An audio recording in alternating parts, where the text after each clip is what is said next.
Es-tu une âme éveilleuse? Ce qui peut être intéressant pour les âmes sensibles, les âmes conscientes, souvent le symptôme que tu peux avoir, que tu peux retrouver s'il y a un manque d'épanouissement dans ta vie et que tu sens que tu es dans une sensibilité, que tu es dans une conscience un petit peu en dehors de l'inertie du monde, il y a deux gros symptômes que je rappelle. Le premier, c'est que tu as tendance à te suradapter dans le monde. Et cette suradaptation, eh bien peut-être qu'à un moment là tu en sors parce que tu te rends compte que tu te forces trop, que tu vas trop dans le monde et que tu ne respectes pas suffisamment ta sensibilité. L'autre symptôme, l'autre variante, l'autre extrême qu'on peut avoir, c'est qu'on va d'abord être garant de sa sensibilité, tu vas être garant de ta sensibilité, mais en même temps, eh bien, tu peux ne pas suffisamment t'engager dans le monde, que tu vois, tu sens que tu as un appel davantage de conserver ta sensibilité et ta conscience, mais de beaucoup plus t'incarner. Que ce soit un symptôme ou l'autre, et ce n'est pas forcément 100% l'un, 100% l'autre, on a aussi des cycles de vie en fonction de ce que l'on vit, de ce que tu vis. Mais la chose importante, c'est est-ce que tu te sens être une âme éveilleuse ?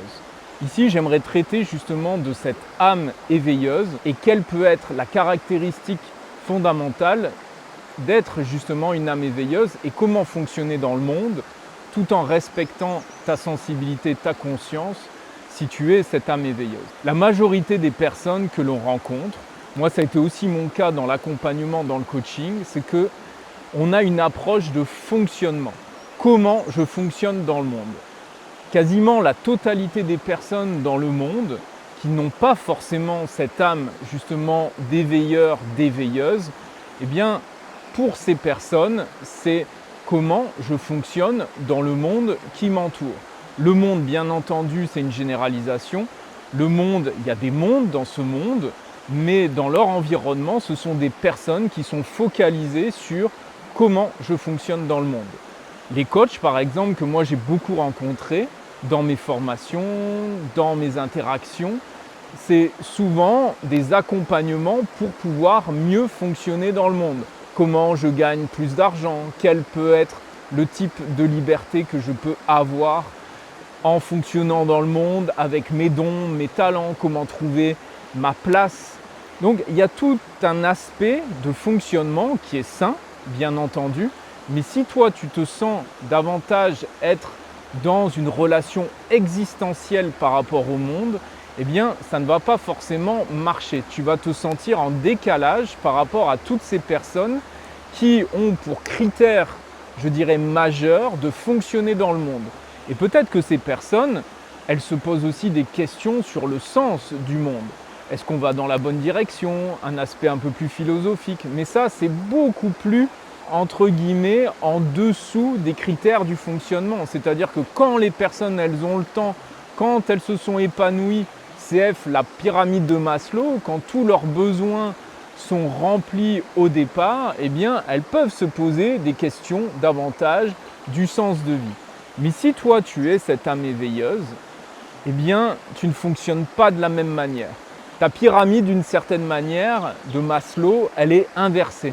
C'est-à-dire que tu as d'abord cette fonction, ce codage d'éveil, d'éveiller le monde et d'une certaine manière de questionner le fonctionnement du monde.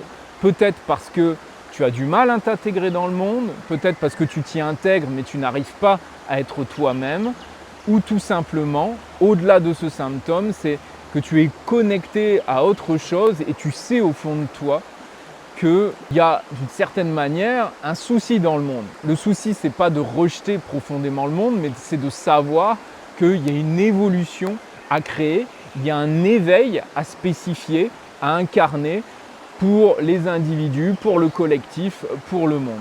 Donc toi, ta priorité, si tu es une âme éveilleuse, ce n'est pas de fonctionner dans le monde, de chercher avant toute chose ton logement, comment tu trouves ton travail, tes critères de liberté, d'abondance, de financier, de relations. Bien entendu que tu as tout ça, tu es humain comme tout un chacun et donc tu as besoin de ça, mais d'une certaine manière, ça passe un petit peu au second plan. tu as d'abord besoin, toi, de te nourrir de ce questionnement existentiel. Où on est, pourquoi on est là, et de sentir aussi, c'est pas qu'une approche mentale, de sentir au fond de toi, dans ton intériorité, dans ton essence, que on est là pour évoluer et créer un autre type de réalité. En ce qui me concerne, par exemple, j'étais au collège, je pense que j'avais 13-14 ans, je regardais la classe, je regardais l'enseignant et je me disais mais c'est pas ça la vie. C'est-à-dire que j'étais déjà éveillé à comprendre que c'était pas ça le fonctionnement du monde. C'est-à-dire qu'il y avait autre chose. La vie, on me parlait de la vie, mais c'était pas ça.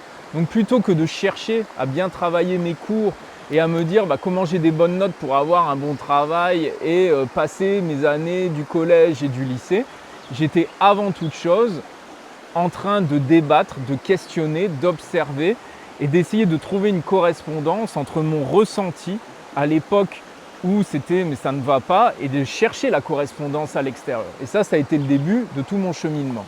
Et toi, tu as peut-être ce cheminement similaire. Si tu te retrouves dans ces mots, dans ces concepts, dans ce que j'apporte aujourd'hui, c'est hyper important que tu accueilles cela.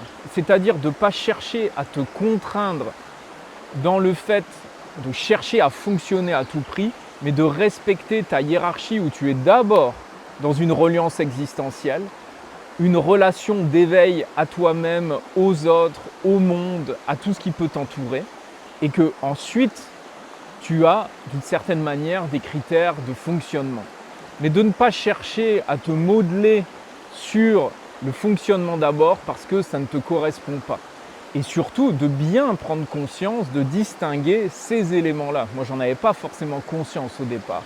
C'est-à-dire que tu es dans cette nature, dans cette catégorisation d'éveilleur, d'éveilleuse, et que c'est ton essence, c'est que c'est ton sens de vie pour aller justement faire bouger des lignes et que tu n'es pas forcément dans le fonctionnement du monde. Ça, c'est important de l'accueillir. Et il y a beaucoup de personnes aussi qui vont être dans un fonctionnement du monde, mais ils vont être dans un développement du monde. Par l'innovation, n'importe quelle entreprise essaye d'innover, des nouvelles technologies, l'IA par exemple aujourd'hui où c'est une avancée technologique, le smartphone, Internet. Donc on pourrait dire qu'on est toujours dans une forme d'évolution, oui, mais ça c'est un changement qui se situe au même palier.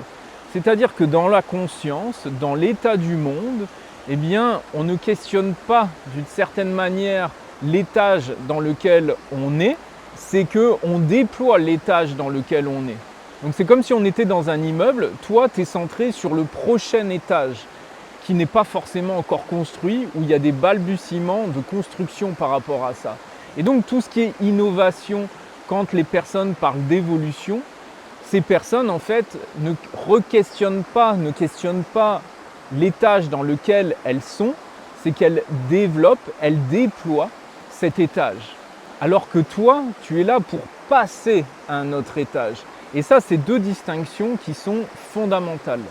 On appelle ça en systémique les changements de type 1 et les changements de type 2. Le changement de type 1, c'est je me développe à partir du même état. Et ça peut être très bon. C'est-à-dire qu'on n'a pas toujours besoin de faire un changement plutôt de type 2, c'est-à-dire de passer à un autre niveau. Mais aujourd'hui, la Terre, la planète, si tu es connecté à cette notion existentielle, aujourd'hui c'est nécessaire. On ne peut plus continuer pour notre bien-être, pour notre épanouissement et surtout au service de la vie, de rester à ce même niveau. Donc, si tu sens que toi, tu as cette distinction entre l'évolution et l'éveil, c'est fondamental. Et donc, comment faire pour toi aussi fonctionner dans le monde? Moi, ça a été toute ma quête. C'est-à-dire, on peut avoir conscience de l'éveil. Je t'invite à regarder aussi les autres vidéos sur la chaîne, d'avoir une fréquence vibratoire qu'on tient et que d'une certaine manière, on va moins chercher à fonctionner dans le monde et qu'on va chercher avant tout à avoir un état peut-être d'éveil. Donc ça, c'est très bien. Mais comme je le dis aussi beaucoup, c'est on a besoin aussi de pouvoir fonctionner dans le monde. Et donc, pour pouvoir bien fonctionner dans le monde, si tu restes trop en périphérie du monde ou juste en burn-out, de pas d'une certaine manière chercher à éveiller, mais être dans un fonctionnement alors que tu es un éveilleur, tu es une éveilleuse, eh bien ça ne va pas marcher pour toi. Donc l'idée c'est pour fonctionner dans le monde, d'assumer ton rôle d'éveilleur et d'éveilleuse. Et ça c'est le fonctionnement qui te convient, que tu as besoin de prendre. Maintenant, ce rôle d'éveilleur, ce rôle d'éveilleuse n'est pas forcément hyper intuitif, n'est pas forcément toujours bien construit parce qu'il faut souvent créer des nouvelles dynamiques. Il y a deux dynamiques par rapport à cet éveil. Soit tu te sens être une âme d'éveilleuse, d'éveilleur dans un domaine particulier, c'est-à-dire que tu as envie d'innover, tu as envie de ramener ta conscience et ta sensibilité. Par exemple, ça peut être l'éducation, ça peut être au niveau de l'industrie, ça peut être au niveau des technologies, ça peut être au niveau des animaux, ça peut être au niveau de l'habitat, ça peut être au niveau de la musique, ça peut être au niveau du fonctionnement des individus, comment ils fonctionnent entre eux. Il y a toute une palette à bien distinguer entre évoluer dans ce domaine et éveiller un domaine. Si tu es dans un fonctionnement bien précis, qu'est-ce qui t'appelle? Qu'est-ce qui est innovant pour toi et qui va changer la donne dans ce domaine pour éveiller à la sensibilité ou éveiller à la conscience? Si par exemple on prend l'équitation, je sais qu'il y a tout un mouvement aujourd'hui où on va aller chercher l'équitation, la relation avec par exemple un cheval qui va être sans peut-être selle, sans l'icole, on va chercher une autre relation. Et donc ça va complètement changer la discipline. Donc est-ce que j'innove avec un nouvel équipement pour le cheval pour peut-être que ce soit plus léger pour lui et pour le cavalier?